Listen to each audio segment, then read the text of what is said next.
Hello students, good morning. तो आज मैं सरफेस केमिस्ट्री का जो है नया वीडियो लेकर के आया हूँ, जिसमें हम लोग पढ़ेंगे प्योरिफिकेशन ऑफ कोलाइड्स। ओके, तो आइए हेडिंग लगाते हैं, प्योरिफिकेशन ऑफ कोलाइड्स।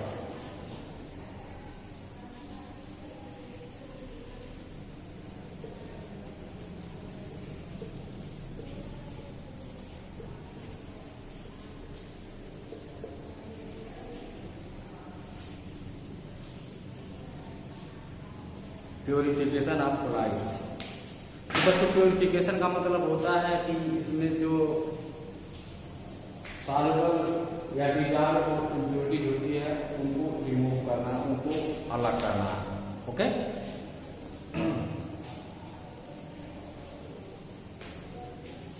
तो इसका डेफिनेशन हो जाएगा removing impurities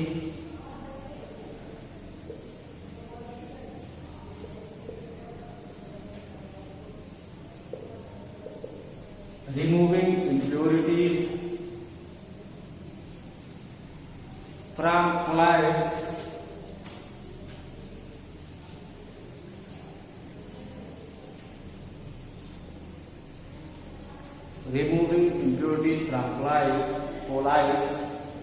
is known as purification. Is known as purification.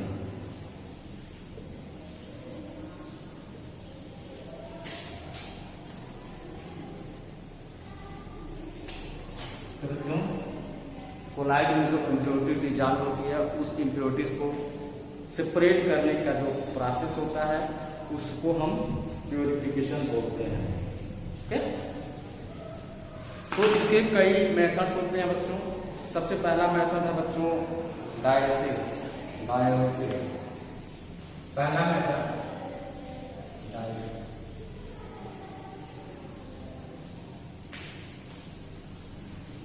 Dialysis.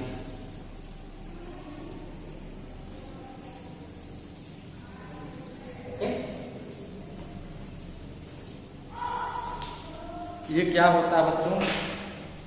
Process of removing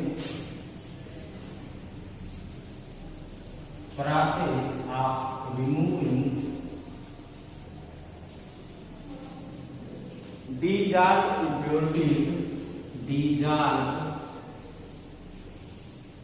impurities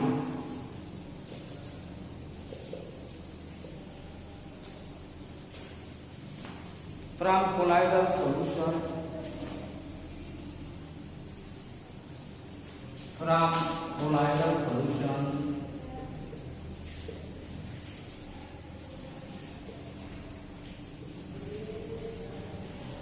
by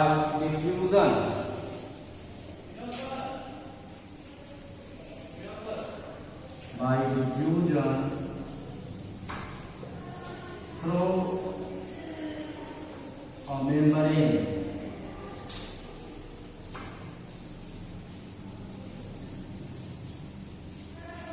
is known as dialysis.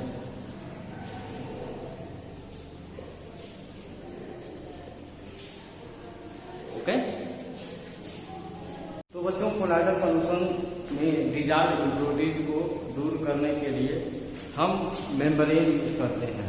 ठीक है, और मेम्ब्रेन जो होता है वो क्या करता है कि उसमें छोटे छोटे पोर्स होते हैं, जिसके थ्रू जो है इम्प्योरिटीज वाले जो पार्टिकल्स होते हैं, जिनका साइज कोलाइडल पार्टिकल से छोटा होता है, और वे आसानी से उस पोर से बाहर निकल आते हैं। ठीक है, तो इसके लिए हम एक डायग्राम बना रहे हैं, तो देख लीजिए। इसमें क्या होता है बच्चों? एक मेम्ब्रेन होता है, ये आपका मेम्ब्रेन हो गया। इस मेम्ब्रेन में हम कोलाइडल सॉल्यूशन भर देते हैं, ये आपका कोलाइडल सॉल्यूशन हो गया। ओके, कोलाइडल सॉल्यूशन हो गया। इस में क्या करते हैं, जो वाटर सप्लाई करते हैं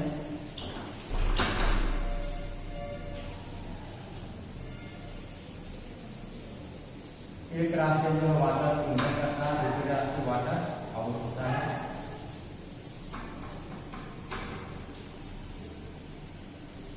तो वाटर को चूंकि वाटर के मॉलिक्यूल बहुत ही छोटे छोटे होते हैं, तो मेम्ब्रेन के फोर्स से जो होते हैं अंदर चले जाते हैं, और उसके साथ जैसे साल्ट है एलिसियर कोलाइडल सॉल्यूशन में जो डिजाल है, तो ये सोडियम आयन पोटेशियम आयन जो होता है मेम्ब्रेन के फोर्स से बाहर निकल आते हैं। ठीक है, तो ये होता है बच्चों डायलिसिस मेम्ब्रेन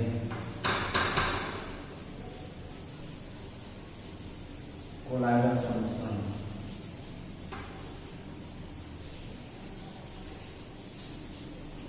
और ये प्रोसेस जो होता है कई बार जो है रिपीट किया जाता है, 5-6 बार रिपीट करेंगे तो जो डिजाल होती है बच्चों वो चली जाती है, निकल समाप्त होती है। ऐसे जो होता है बच्चों, जिस व्यक्ति की किडनी खराब हो जाती है तो उसका किडनी जो है ब्लड का फिल्ट्रेशन नहीं कर पाता है। ब्लड आप जानते हो कि कोलाइडल सॉल्यूशन होता है, और उसमें जो इम्प्योरिटीज नाइट्रोजनस पेस्ट वगैरह जो होते हैं डिजॉल्व हो जाते हैं, उसी को अलग करने के लिए किडनी यूज होता है। तो जब किडनी खराब हो जाती है तो उस केस में क्या किया जाता है कि डायलिसिस किया जाता है। ठीक है, ह्यूमन बॉडी का जो ब्लड जो होता है एक तरफ से आता है, और डिफ्यूजन होने के बाद डायलिसिस होने के बाद वह पुनः जो है शरीर के अंदर जाता रहता है। ठीक है, तो इस प्रकार से उसमें से जो इम्प्योरिटी होती है वो दूर हो जाती है। तो डायलिसिस बच्चों जो है ये आप लोगों के लिए बोर्ड के लिए इम्पॉर्टेंट है।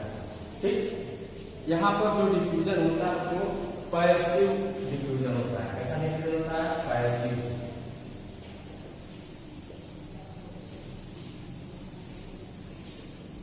पैसिव डिफ्यूजन होता है। ठीक है, मिटाया जाए, नोट कर लीजिए, पास करके नोट कर लीजिए, कर लीजिए। चलिए मिटाते हैं। अब है हमारा दूसरा मेथड इलेक्ट्रोडायलिसिस।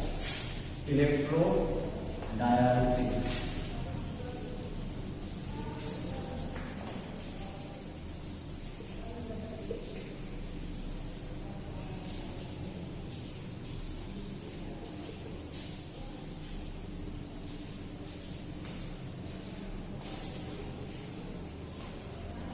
इसका सेटअप हम बना देना बच्चों पहले। इसमें जैसे आप डायलिसिस पढ़े थे वैसे ही यहाँ पर भी वही प्रोसेस होता है।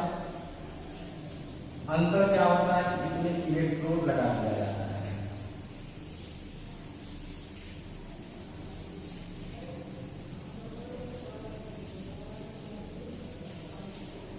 दो इलेक्ट्रोड इसमें लगा देते हैं।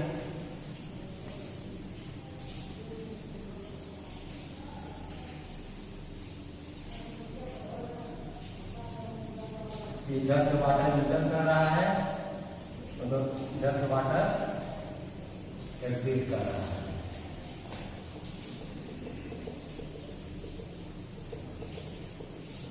और इसमें जो है हम क्या करते हैं, इलेक्ट्रिक फील्ड पैदा करने के लिए इलेक्ट्रोड लगा देते हैं। ये पॉजिटिव टर्मिनल हो गया और ये नेगेटिव टर्मिनल। तो इलेक्ट्रिक करंट के इन्फ्लुएंस में जो होता है तो आयन से बहुत ही तीव्रता से बाहर निकलते हैं। ठीक है, यहाँ पर बच्चों जो होता है डिफ्यूजन व एक्टिव डिफ्यूजन होता है। एक्टिव डिफ्यूजन डायलिसिस में डिफ्यूजन बहुत स्लो होता है, कई बार उसको रिपीट करना पड़ता है, लेकिन इलेक्ट्रोडायलिसिस में डिफ्यूजन फास्ट होता है। ठीक, और कई बार प्रोसेस को रिपीट नहीं करना पड़ता है। ठीक, नोट कर लीजिए, डायग्राम बना लीजिए।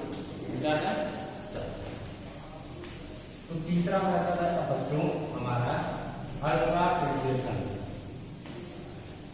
अल्ट्रा फिल्ट्रेशन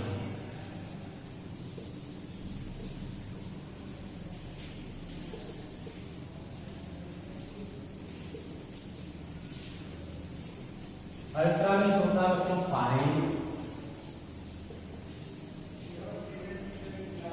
ओके, फिर से फिल्टरिंग। इसमें क्या होता है, बहुत ही फाइन जो इम्प्योरिटीज होती है उसको भी हम फिल्टर कर लेते हैं, अलग कर लेते हैं कोलाइडल सॉल्यूशन से, ठीक है। तो इसके लिए फिल्टर पेपर यूज होता है बच्चों। उस फिल्टर पेपर को हम क्या करते हैं, कोलाइडियन सॉल्यूशन से सोक कर देते हैं, पूरा भिगो देते हैं। तो फिल्टर पेपर पर जो पोर्स होते हैं, बड़े बड़े पोर्स होते हैं, वो बंद हो जाते हैं और बहुत छोटे छोटे पोर्स बचे रहते हैं। उन्हीं छोटे छोटे पोर्स जो होते हैं वो बहुत ही फाइन जो पार्टिकल्स होते हैं इम्प्योरिटीज के, वो बाहर निकलते हैं, ठीक है।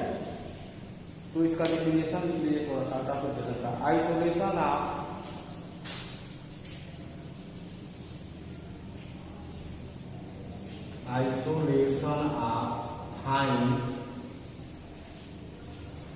isolation of fine particles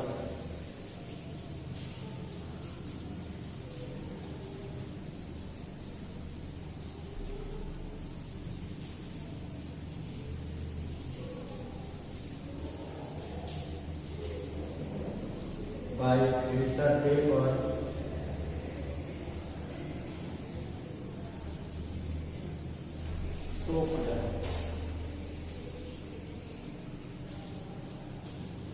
in collodion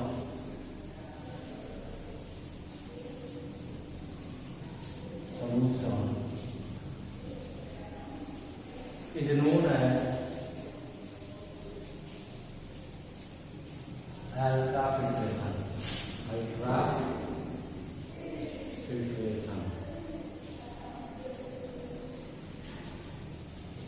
okay, ultrafiltration में कोलाइडियन सॉल्यूशन यूज होता है बच्चों। ये कोलाइडियन सॉल्यूशन का कंपोजिशन हम यूज कर लेंगे।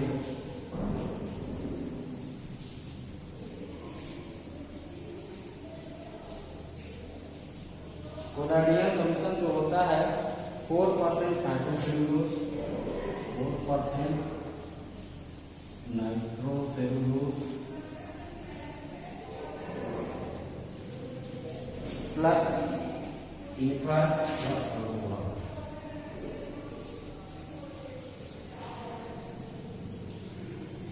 ये कोलाइडल सॉल्यूशन जो होता है फिल्टर पेपर के ऊपर जो पोर्स होते हैं, बड़े बड़े पोर्स जो होते हैं, उनको फिल कर देता है। बहुत ही छोटे छोटे पोर्स जो होते हैं वो बचे रहते हैं, जिससे कि फाइन पार्टिकल जो होते हैं फिल्टर होते हैं। तो ये रहा आप लोगों का प्योरिफिकेशन ऑफ कोलाइड्स। ओके बच्चों, नोट करें।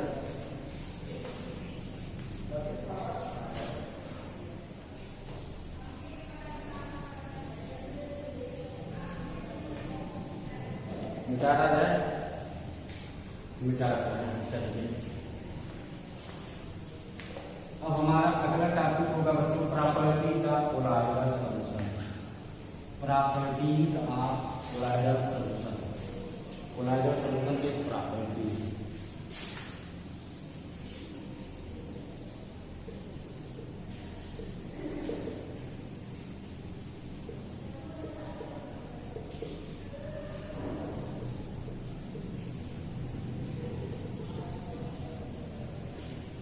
बहुत ढेरों सारी प्रॉपर्टीज बच्चों होती है कोलाइडल सॉल्यूशन की।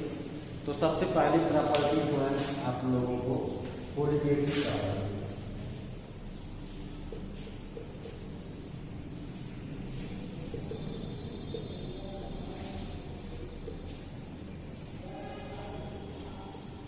कोलिगेटिव प्रॉपर्टी, कोलिगेटिव प्रॉपर्टी बच्चों वह प्रॉपर्टी होती है जो कि सॉल्यूट पार्टिकल्स के नंबर पर डिपेंड करती है। ठीक है, नंबर का पार्टिकल्स बढ़ जाएगा, पार्टिकल्स की संख्या यदि बढ़ जाती है तो कोलिगेटिव प्रॉपर्टी बढ़ जाता है, यदि पार्टिकल की संख्या कम हो जाए तो कोलिगेटिव प्रॉपर्टी कम हो जाता है, उसका वैल्यू कम हो जाता है। तो बच्चों ट्रू सॉल्यूशन के पार्टिकल्स छोटे छोटे होते हैं, बहुत फाइन होते हैं, 1 नैनोमीटर से भी छोटे साइज के होते हैं। जबकि कोलाइडल सॉल्यूशन के पार्टिकल का साइज जो होता है 1 नैनोमीटर टू 1000 नैनोमीटर होता है। बड़े साइज के होने के कारण यदि मान लीजिए कि हम 50 ml लेते हैं ट्रू सॉल्यूशन और 50 ml हम ले रहे हैं कोलाइडल सॉल्यूशन, तो ट्रू सॉल्यूशन में पार्टिकल की संख्या अधिक होगी और कोलाइडल सॉल्यूशन में पार्टिकल की संख्या कम होगी, जिसके कारण जो होता है कोलिगेटिव प्रॉपर्टीज का वैल्यू जो होता है बच्चों कम होता है। ओके, तो नोट कर लेंगे colligative properties of colloids.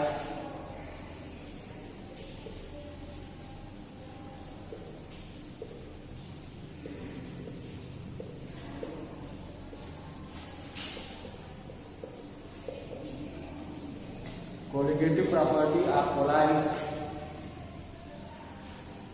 are less than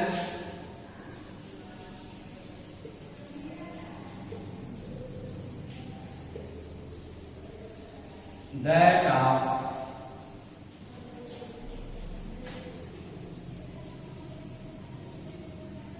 true solution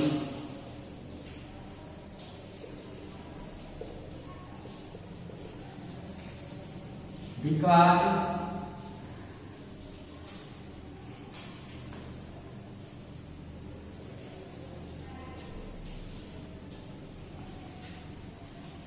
the particles of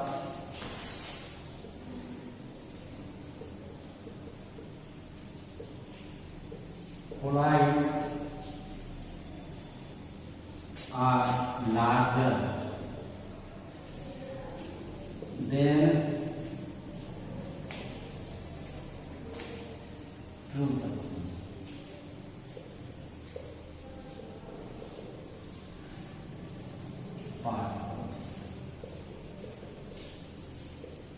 okay बच्चों, ट्रू सॉल्यूशन के पार्टिकल की संख्या अधिक होती है, छोटे छोटे होते हैं, इस एटम की संख्या अधिक हो जाती है, और कोलाइडल सॉल्यूशन के पार्टिकल बड़े बड़े होते हैं जिससे उनकी संख्या कम होती है, जिससे कि कोलिगेटिव प्रॉपर्टी कम। 4 कोलिगेटिव प्रॉपर्टी बच्चों होते हैं। पहला relative lowering in vapour pressure, elevation in boiling point, depression in freezing point and osmotic pressure. Okay बच्चों, इसको नोट कर लीजिए। दूसरा प्रॉपर्टी बच्चों है Tyndall effect.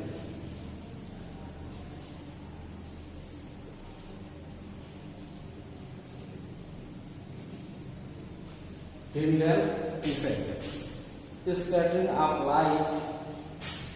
What is Tyndall effect? इसको नोट कर लीजिए।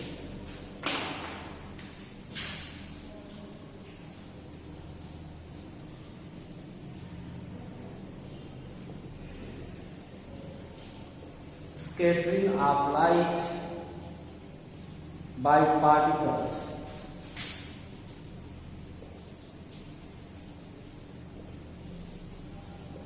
is known as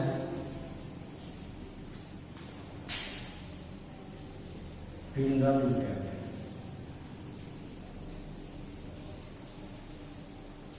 इसको सबसे पहले फैराडे ने देखा था और उसके बाद जो है टिंडल साइंटिस्ट जो थे उनको स्टडी किया था, फर्दर स्टडी किया था, इस कारण से टिंडल इफेक्ट इसका नाम दिया गया है। तो बच्चों, टिंडल इफेक्ट के 2 रीजन होते हैं। Reasons for Tyndall effect. Tyndall effect के 2 रीजन होते हैं बच्चों। पहला रीजन होता है कि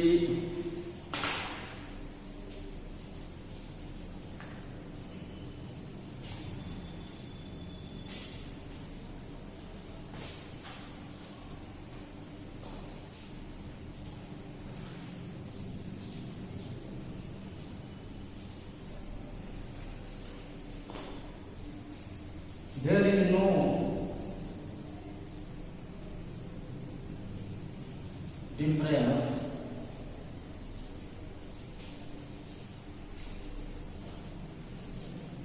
difference between wavelength of light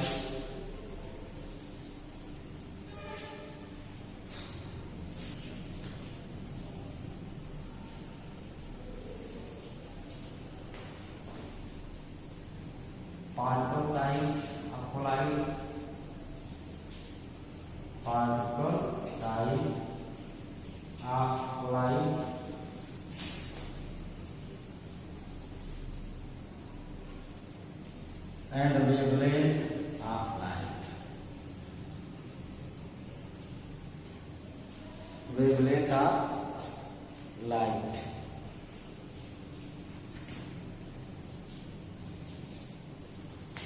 तो ज्यादा डिफरेंस नहीं होता है, लगभग दोनों का सेम साइज होता है।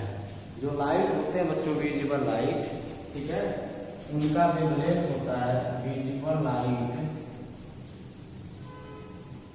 का वेवलेंथ कितना होता है, वो होता है बच्चों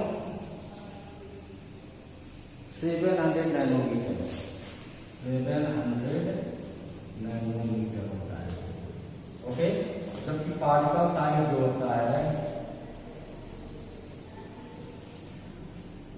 कोलाइड 1 नैनोमीटर टू 1000 नैनोमीटर। तो इसी रेंज में आ जाता है। विजिबल लाइट का जो वेवलेंथ होता है वह कोलाइडल पार्टिकल के साइज के रेंज में आता है। इसीलिए पार्टिकल जो होते हैं उस पर्टिकुलर विजिबल लाइट के वेव को स्कैटर करता है, इसीलिए जो है हमको पाथ दिखाई पड़ने लगता है। ठीक है ना, जब हम कोलाइडल सॉल्यूशन लेते हैं उस पर हम लेजर बीम पास कराते हैं तो उसमें पाथ दिखने लगता है बच्चों। ओके, और भी आप तमाम एग्जाम्पल देखते होंगे, थिएटर जाते हो, सिनेमा देखने तो प्रोजेक्टर होता है बच्चों, और प्रोजेक्टर से लाइट जो है पॉइंटेड पहले निकलता है और जैसे जैसे आगे बढ़ता है वो सामने की तरफ फैलता जाता है। ठीक है, और उस लाइट के बीच बीच में डस्ट के पार्टिकल्स दिखाई पड़ते हैं। तो डस्ट होता है क्या, डस्ट जो है it is a colloidal solution. ठीक है, तो उसमें डस्ट जो है मूव करते हुए दिखाई पड़ते हैं। ओके बच्चों, चलिए नोट कर लीजिए, फिर आगे बता मिटाया जाए। चलो, दूसरी प्रॉपर्टी हो गई। अब बच्चों तीसरी प्रॉपर्टी,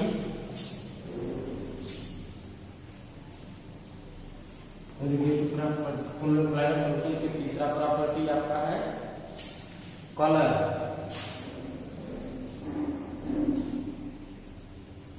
जितने भी कोलाइडल सॉल्यूशन होते हैं उनका एक पर्टिकुलर कलर होता है बच्चों। ओके, क्यों? इसलिए होता है particle of dispersed phase, particles of dispersed phase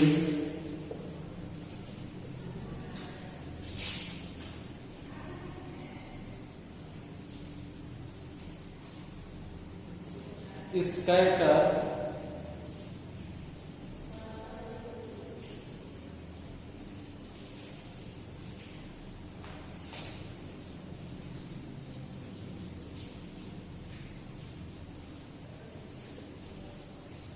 the particular wavelength.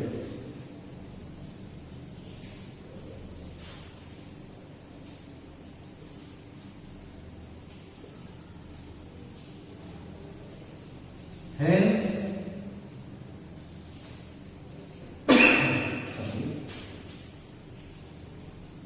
the colloidal solution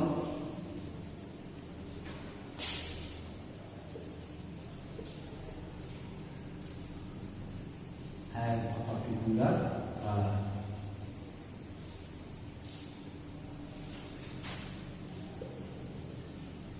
जैसे सी होता है बच्चों, समुद्र का पानी जो होता है वो नीला दिखता है। ठीक है, तो ऐसा इसलिए होता है क्योंकि उसमें जो साल्ट वगैरह रिजार्ट जो होते हैं वो, ठीक है ना, पार्टिकल उनका साइज होता है 1 नैनोमीटर से 700 नैनोमीटर के बीच होता है।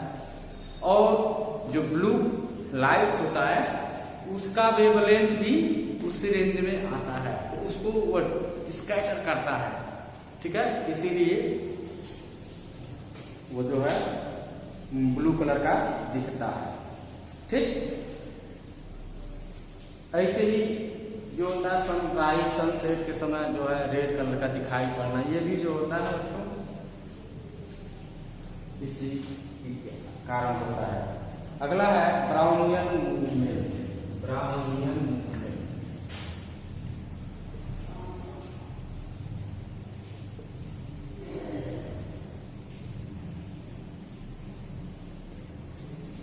ब्राउनियन मूवमेंट, रॉबर्ट ब्राउन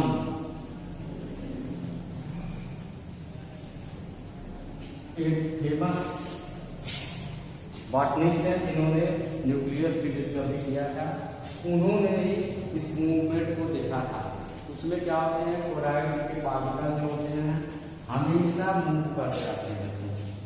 देखिए वो जिग जैग मोशन में, जिग जैग पाथ पर मूव करते हैं इस तरह से। इस तरह की जो मूवमेंट कैसे क्यों होता है, जैसे मान लीजिए कि आपका डिस्पर्स फेज है, इसके पार्टिकल कुछ दूर तक मूव करेंगे, ठीक है ना, कुछ दूर तक मूव किया, यहाँ पर जो है डिस्पर्जन मीडियम का पार्टिकल आ जाएगा तो उससे वो टकराएगा। टकराने से क्या होगा, वो अपना पाथ का डायरेक्शन चेंज कर लेगा, फिर कुछ दूर तक मूव करेगा, फिर जाकर के किसी दूसरे जो है डिस्पर्जन मीडियम से टकराएगा, फिर वो अपना पाथ चेंज कर लेगा, फिर जो दूसरे डिस्पर्जन मीडियम के पार्टिकल से टकराएगा। इस तरह से जो है मूवमेंट होता रहता है।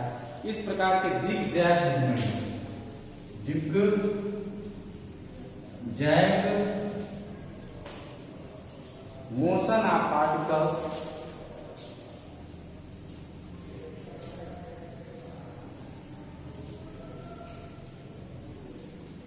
of colloids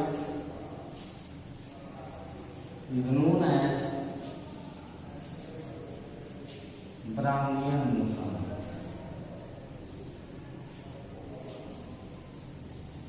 इसको रॉबर्ट ब्राउन ने देखा है, ठीक है। आप देखते होंगे बच्चों सायंकाल के समय, ठीक है ना, आप घर में जो होता है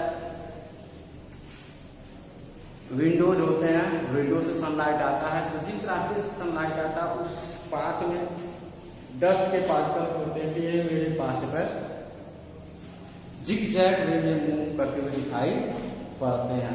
ऐसे ही मान लीजिए कि हम वाटर में जो है कोई कलर डालते हैं, ठीक है, तो कलर के जो पार्टिकल्स होते हैं वो भी जिग जैग वे में मोशन करने लगते हैं, ब्राउनियन मोशन शो करते हैं। ओके बच्चों, तो ब्राउनियन मोशन, और इसी ब्राउनियन मोशन के कारण, due to this Brownian motion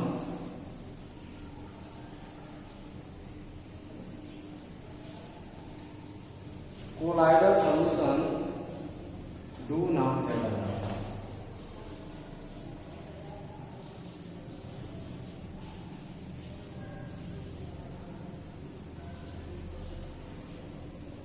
does not settle down।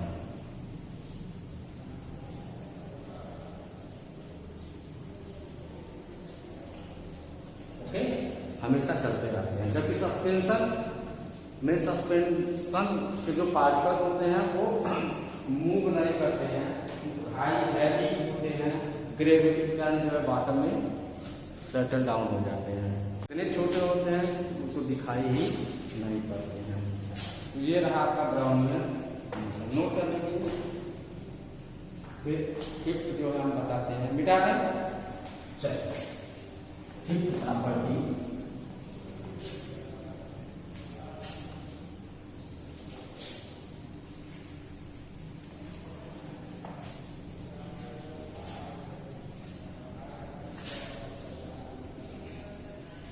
पांचवा है बच्चों चार्ज ऑन कोलाइडल पार्टिकल्स।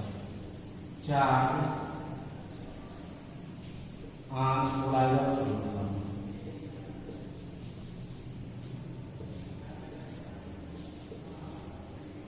ठीक है। कोलाइडल सॉल्यूशन पर चार्ज होते हैं बच्चों, ठीक है ना, या तो पॉजिटिव चार्ज होता है या तो नेगेटिव चार्ज होता है। तो कुछ एग्जाम्पल देख लीजिए, ये पॉजिटिव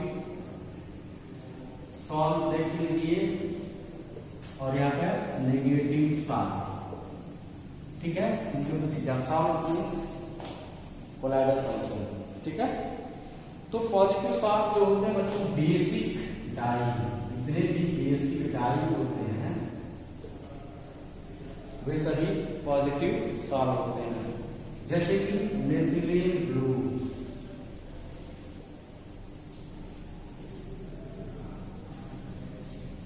मेथिलीन ब्लू, ऐसे हीमोग्लोबिन भी जो होता है पॉजिटिव सॉल्व होता है। क्या बच्चों, नेगेटिव सॉल्व के एग्जाम्पल जो होंगे एसिडिक डाइज, ठीक है, एसिडिक डाइज एग्जाम्पल लिख लेंगे पीओसी, कांगोरेड, ओके। और जितने भी मेटल के साथ जैसे copper salt, gold salt, silver salt, ठीक है, ये सब जितने भी मेटल सॉल्ट होते हैं ये सभी के सभी जो होते हैं acidic dye, sorry negative salt होते हैं। ठीक है बच्चों, अब how discharge comes on chloride, okay. Chloride charge कैसे आता है? तो मान लीजिए बच्चों हमारे पास एक बीकर है, इस बीकर में हमने पोटेशियम आयोडाइड का सॉल्यूशन भर रखा है। कौन सा सॉल्यूशन भर रखा है? Potassium iodide. ये पोटेशियम आयोडाइड का सॉल्यूशन है और ऊपर से हम ऐड कर रहे हैं इसमें KGL ऐड कर रहे हैं सिल्वर नाइट्रेट, ठीक है। सिल्वर नाइट्रेट ऐड करेंगे तो हमारा जो सॉल्ट बनता है बच्चों वह AgI बन जाता है, AgI, ठीक है। चूंकि आयोडाइड की संख्या बहुत अधिक होती है इस नाते में क्या होगा, वह इस पर आकर के जो है डिफ्यूज हो जाता है, आयोडाइड एंड डिफ्यूज हो जाएगा, ठीक है। इसकी मात्रा इस कारण से यह नेगेटिव सॉल्व हो गया, इस पर नेगेटिव चार्ज आ गया, ठीक है। अब इस चार्ज को बैलेंस करने के लिए एक काउंटर जो है आयन आता है, पोटेशियम आयन, ठीक है। कौन सा आयन आता है? पोटेशियम। तो यहाँ पर दो लेयर बन गया बच्चों, एक को कहते हैं फिक्स्ड लेयर, फिक्स्ड लेयर,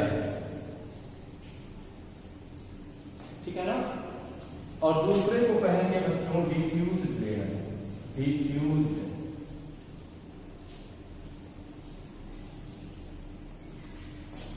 ठीक है। Fixed layer and diffused layer. आइए एक पॉजिटिव चार्ज बनाते हैं, फिर बीकर ले लिया, अब बीकर में जो है बच्चों सिल्वर नाइट्रेट सॉल्यूशन भर देंगे, ये GnO3 सॉल्यूशन भर लिया और इसमें जो है पोटेशियम आयोडाइड ऐड कर रहे हैं, पोटेशियम आयोडाइड ऐड कर रहे हैं। देखिए बच्चों कौन सा सॉल्ट बनता है। फिर जो आपका सॉल्ट बनेगा वह AgI बनेगा, उस पर चार्ज कौन सा होगा? ये पॉजिटिव होगा, क्यों? क्योंकि सिल्वर की मात्रा ज्यादा है। इसको बैलेंस करने के लिए बच्चों, ठीक है, आयोडीन जो है नेगेटिव चार्ज आ जाएगा, तो यहाँ पर आपका पॉजिटिव सॉल्व हो गया। कैसा सॉल्व हो गया? Positive solve, okay. ये जो है आपका कौन सा लेयर हो गया? फिक्स्ड लेयर, और इसको क्या कहेंगे? Diffuse layer, diffused layer. दो चार चीज है, दो डिफरेंट टाइप के, इस कारण से इन दोनों लेयर के बीच एक पोटेंशियल बन जाता है। आइए उसको हम ऊपर बता देते हैं, इसको मिटा दे रहा हूं, आप नोट कर लिए होंगे, ठीक है ना बच्चों। यहां पर नोट कर रहा हूं zeta potential, zeta potential. Zeta potential क्या होता है? The potential between the potential difference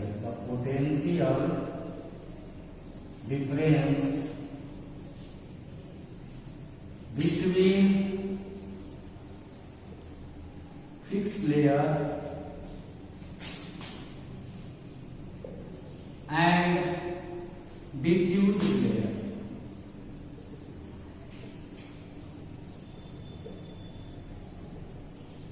is known as zeta potential. Zeta potential. Okay बच्चों, तो जीटा पोटेंशियल हो गया। तो इस तरह से आप लोगों को समझ में आया होगा कि किस तरह से जो है कोलॉइड पर चार्ज आता है। ठीक है ना? नोट करिए, पास करके नोट करते हैं। मिटा दिया जाए, मिटा दूं, मिटाया जाए।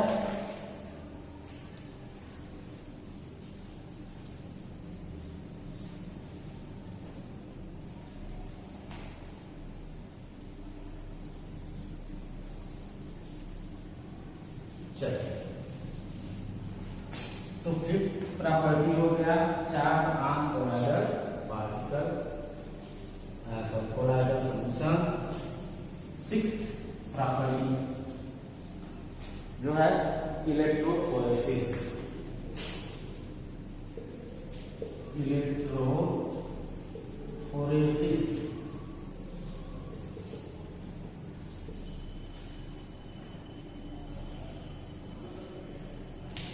ये होता क्या है? The movement of colloidal particles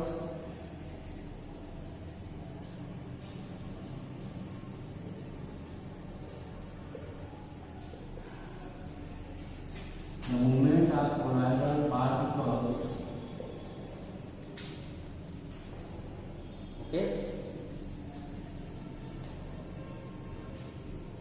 under the applied electric current.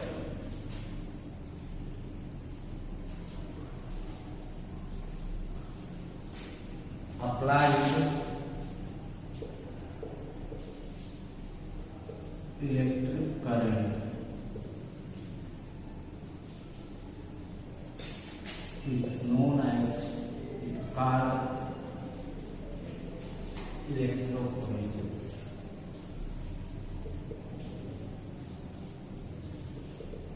Okay, electrophoresis हो गया। इसमें क्या होता है बच्चों, एक यू शेप का जो है हम पार्ट ले लेते हैं, पॉट। ठीक है,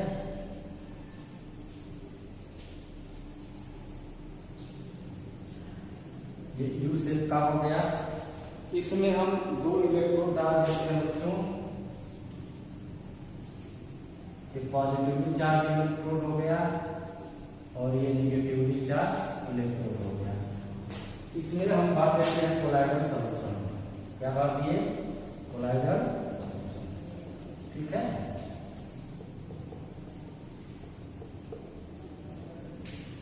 आप जानते हो बच्चों कि कोलॉइडल सॉल्यूशन पर चार्ज होता है। यदि मान लीजिए कि पॉजिटिवली चार्ज ये कोलॉइड है, तो पार्टिकल जो होते हैं मूव करने लगते हैं, इसकी तरफ मूव करने लगेंगे। जो नेगेटिवली चार्ज जो है आपका, ठीक है ना, उसकी तरफ मूव करने लगेगा।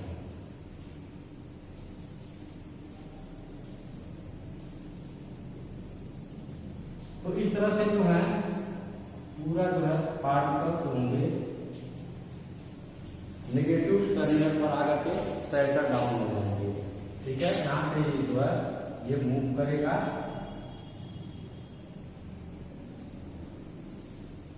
ये मूव करता जाएगा।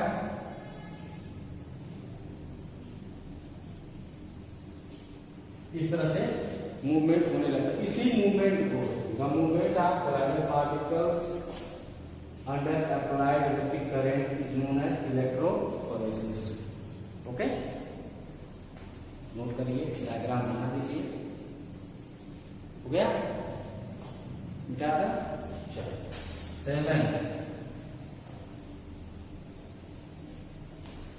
7th प्रॉपर्टी है बच्चों कोगुलेशन। 7th प्रॉपर्टी आपका coagulation.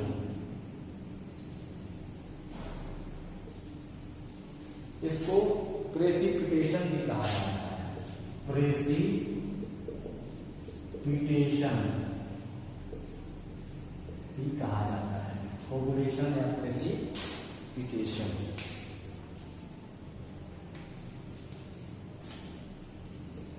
Isolation of colloidal particles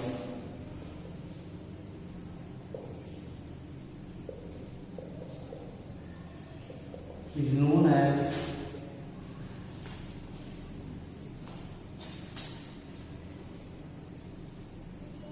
isolation of colloidal particles from colloidal solution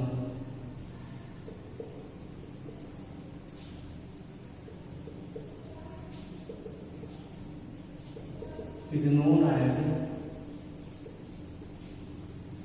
coagulation।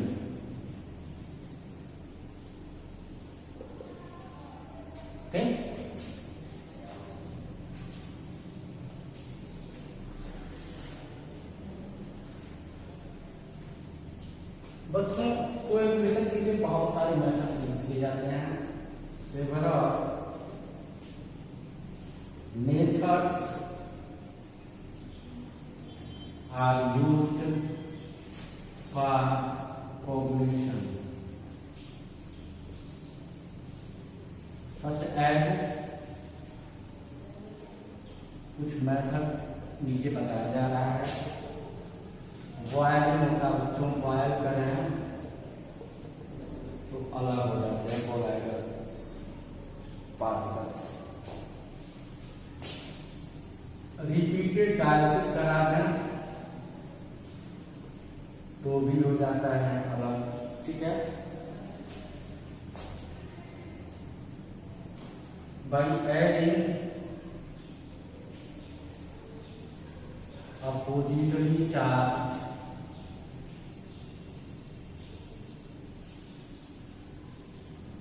Solution के द्वारा भी जो होता है कोगुलेशन होता है। तो कोगुलेशन के लिए बच्चों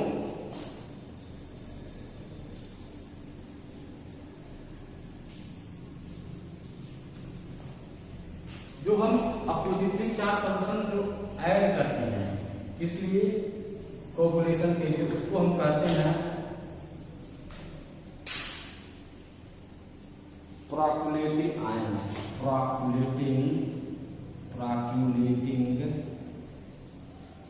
आयन ये टर्म यूज होता है।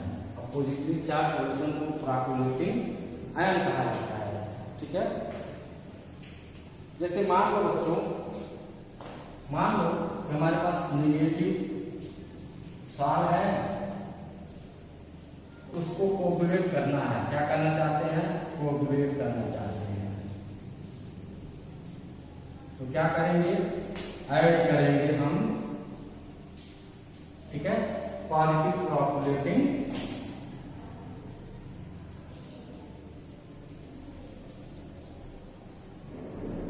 आयन।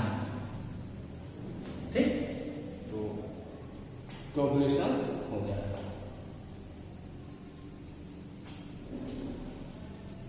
नोट कर लीजिए। उसके बाद हार्ड डिस्क रूल बताएंगे। हो गया आपको मिटा दो। कोगुलेशन में ये हार्ड डिस्क मिटा दो। चलो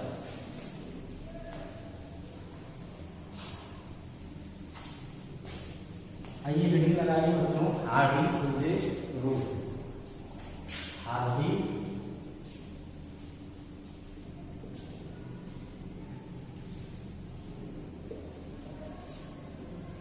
सूजे rule.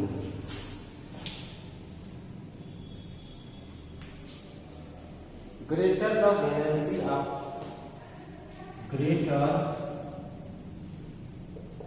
the valency of coagulating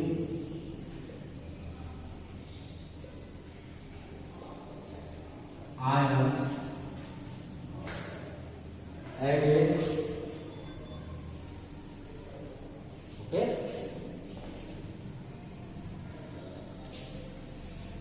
greater is power of coagulation. Greater is the power of coagulation.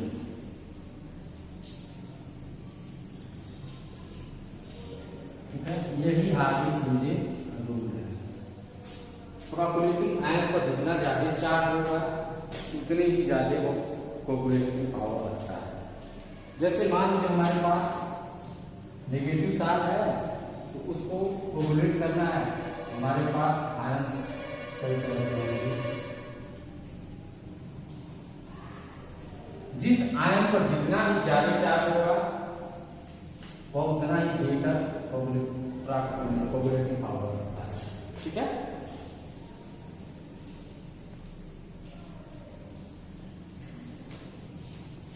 ये तो negative solve in negative solve.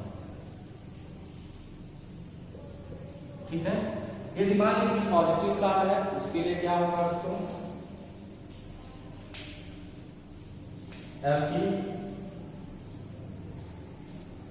Fe(CN6)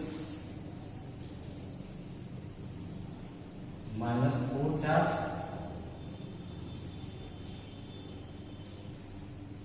ठीक है, PO4 3-SO4 2-Cl। तो जिस पर जितना ज्यादा चार्ज होगा वो उतना ही बेटर कोगुलेटिंग पावर आता है। ठीक है, in positive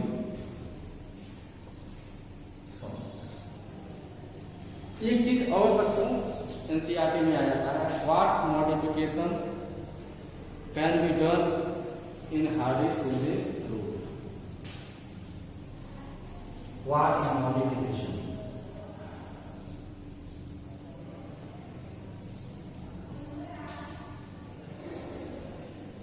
can be done in Hardy Schulze rule. Hardy Schulze rule, Hardy Schulze rule में क्या मॉडिफिकेशन किया जा सकता है। ठीक है बच्चों,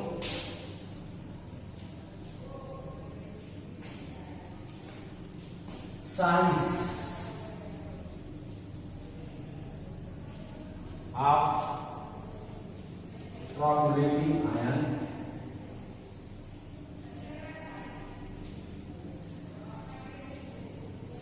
also matters.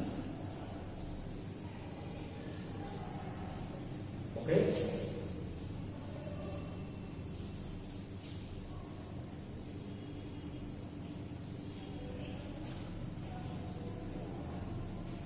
smaller size coagulating ion has greater power of coagulation।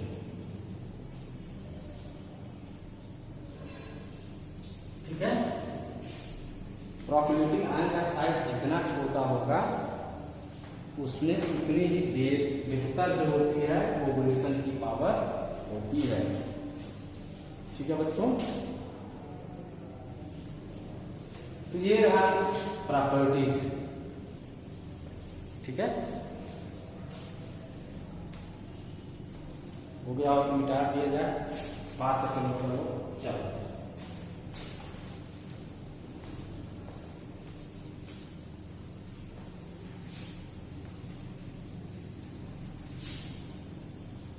अब बच्चों की एक और टॉपिक बचा हुआ है, वो है इमल्सन।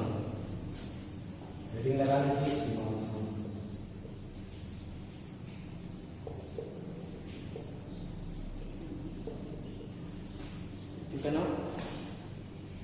Liquid colloidal system.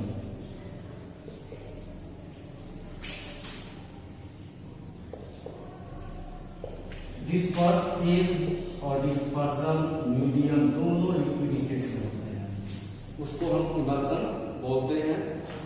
बच्चों दो तरह के हमको इमल्सन देखने को मिलते हैं। पहला जो होता है बच्चों oil in water, oil in water emulsion, oil in water emulsion, oil dispersed in water. Okay, dispersion medium water है और ऑयल जो है डिस्पर्स्ड फेज। तो बच्चों इसका एग्जाम्पल होता है मिल्क, ओके, वैनिशिंग क्रीम,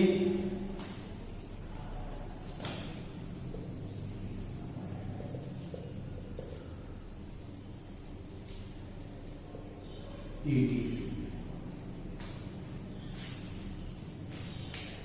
तो बच्चों ये जो होते हैं मिल्क होता है, वैनिशिंग क्रीम जो होता है बच्चों, कुछ देर के लिए रख दिया जाए तो जो डिस्पर्स फेज होते हैं बच्चों वह इकट्ठे होने लगते हैं, ऑयल के ड्रॉप्स हमको दिखाई पड़ने लगते हैं, ठीक है ना।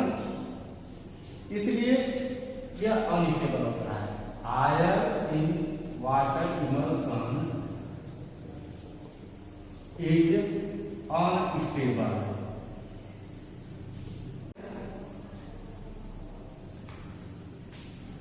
So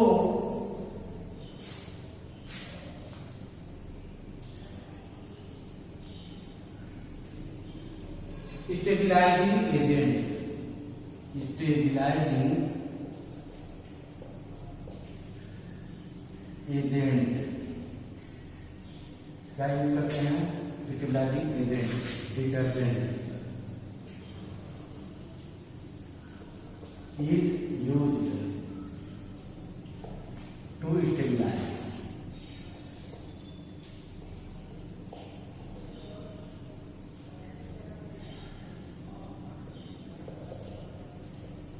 Okay, the stabilizing agent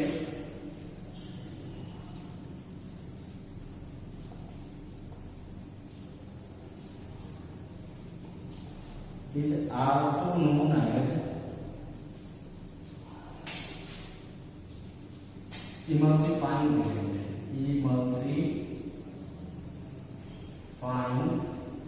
agent। क्या बच्चों? emulsifying agent। तो मार्केट में जो होता है ना, दूध में डिटर्जेंट लोग डाल डालते, मतलब जानते ही हो, उसको सेटल करने के लिए, स्टेबलाइज करने के लिए उसमें डिटर्जेंट देते हैं, जो कि हम लोग के लिए हार्मफुल होता है। दूसरा बच्चों कोलाइड का टाइप है water dispersed in oil.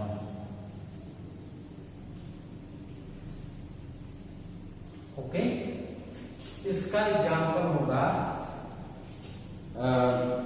Sky, sorry, cream butter, cream butter, okay. Water in oil emulsion are stable.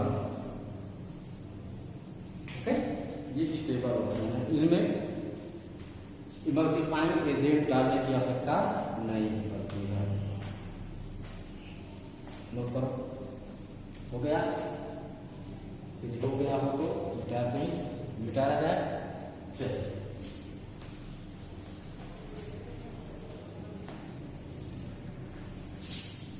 Emulsion भी समाप्त हो गया। तो इस साल तो इमल्सन आप लोगों के सिलेबस से रिड्यूस हो चुका है, फिर भी मैं बता रहा हूं ताकि आप लोगों का कुछ सीखने में पाए। कोलाइड ट्रांस,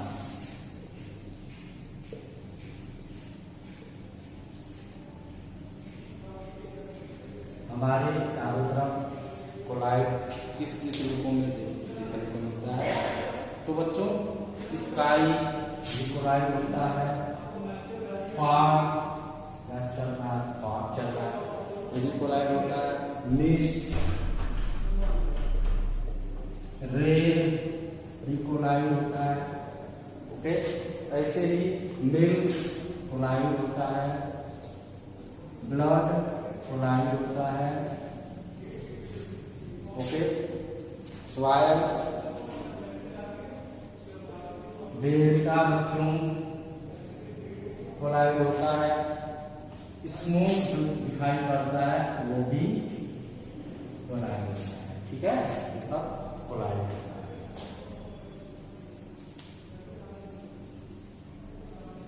अब आइए हम रीडिंग लगाते हैं एप्लीकेशन ऑफ कोलाइड्स।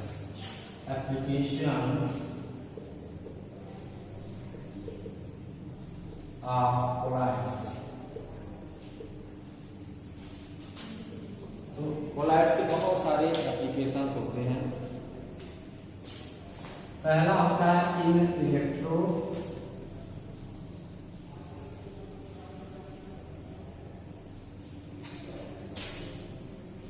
स्टैटिक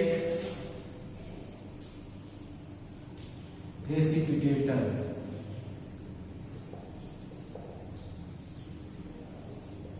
बच्चों जो हम लोग चिमनी जो यूज होता है, चाहे हमारे पास जो बाइक होते हैं उसमें साइलेंसर यूज होता है। ठीक है ना, तो साइलेंसर में बच्चों इलेक्ट्रोस्टैटिक प्रेसिपिटेटर लगाया जाता है, इलेक्ट्रोड लगाया जाता है, क्योंकि उसमें से जो धुआं निकलता है बच्चों, स्मोक जो निकलता है वह चार्ज इलेक्ट्रिकली चार्ज होता है सॉल्ट। ठीक है, तो जब आगे वो बढ़ता है तो जैसे मान लीजिए कि पॉजिटिवली चार्ज यदि सॉल्व है तो वह जाकर के निगेटिव टर्मिनल से अट्रैक्ट हो जाता है। ठीक है ना, और वही हार्मफुल होता है। यदि उस हार्मफुल सब्सटेंस को हम एनवायरमेंट में न छोड़ें तो हमारा एनवायरमेंट जो होता है पॉल्यूटेड नहीं होता है, वह गंदा नहीं हो पाता है।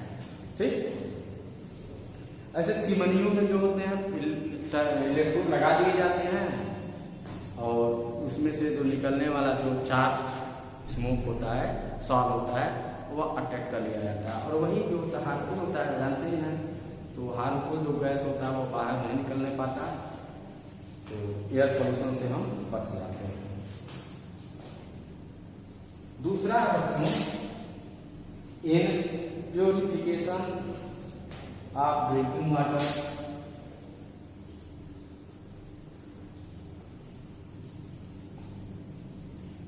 Drinking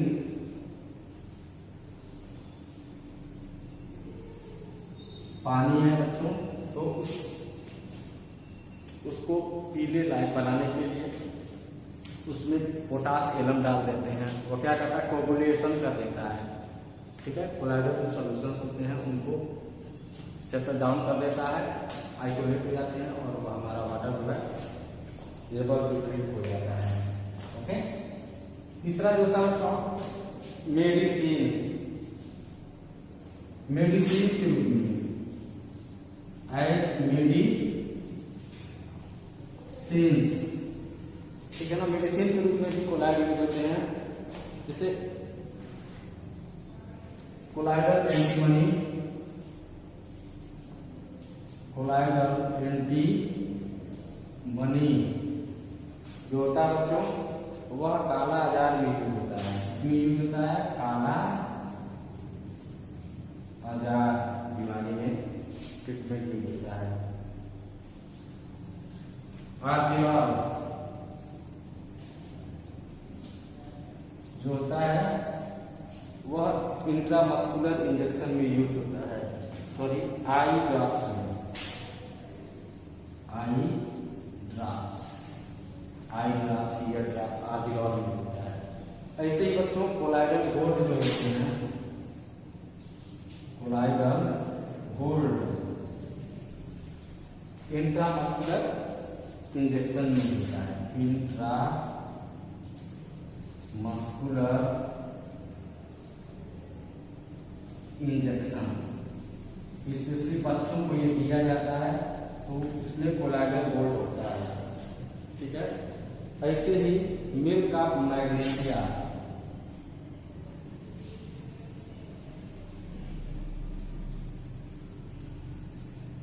MgOH whole twice.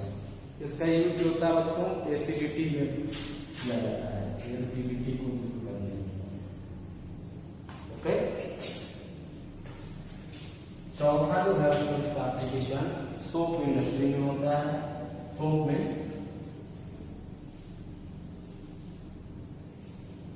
Cleansing के रूप में। पांचवा लेदर इंडस्ट्री में यूज होता है।